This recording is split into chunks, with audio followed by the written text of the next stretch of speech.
Motion in the ocean. Whether this connects to the B-52's Rock Lobster song, or You Can't Stop the Beat from Hairspray, or the summer of '69, when a lot of rivers were on fire, or the recently rediscovered 1990s Pacific garbage patch, or the horrid images of sea turtles trapped in fishing nets filled with plastic bottles, or the recent odd push to have plastics degradable in the ocean, producing more microplastics, we all can connect to this issue.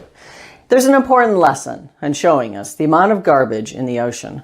First, the garbage patch in the ocean is visible, and we can all see it. It's in one spot. The interesting reality is that people and wildlife inhabiting the areas that live along the 10 rivers that result in 90% of this garbage have dealt with this issue for many years in the form of plastic and glass and metal.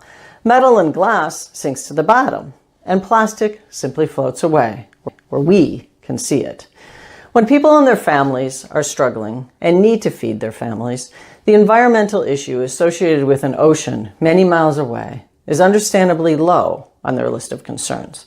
But the emotion in the ocean has caught our attention to this issue, and this is good, and we can all make a difference. We need a pull, and we need a push. The pull. Kudos to the entities and companies fueling a more circular economy by adding things like recycled content in their packaging. The push is a little more complex, and it's wonderful to see many initiatives focusing on collection and sorting of our garbage so it doesn't end up in the ocean. To fundamentally reduce the motion in the ocean, garbage, we need to make sure that consumers know how to properly dispose of packaging, with how to recycle or similar label, and having collection for industrial composting, waste to energy incineration, landfilling, and reuse. There's a lot of sexy startups going on with reuse and composting, and while that is exciting, sometimes they're a diversion. And the business case, and more importantly, the environmental case of many of these initiatives is frankly lacking. My company, though, has found the business case for focusing funds on expanding existing infrastructure to be quite clear. Business economics tells us where to focus these efforts.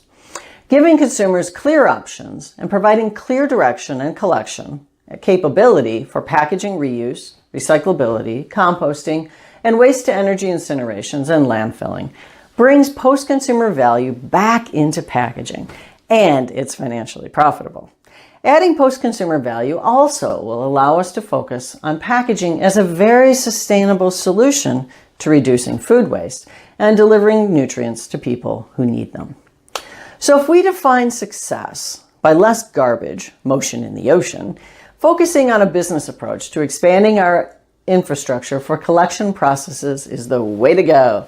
And it's wonderful to see renewed investment in these efforts, especially in urban areas. Expanding these efforts to the 10 river areas is a respectful way to address garbage and the motion in the ocean. Kudos to the companies working on these very meaningful efforts. The in-between, interestingly, between the pull and the push is, of course, material science. Chemical recycling is advancing, and more research and development and investment dollars is needed to make this economically viable. So there's a lot to do, and we can all be a part of it. Tools for reducing packaging waste and this nasty motion in the ocean that we see are highlighted this month in this newsletter and in the attached column. Best wishes for your efforts and for March.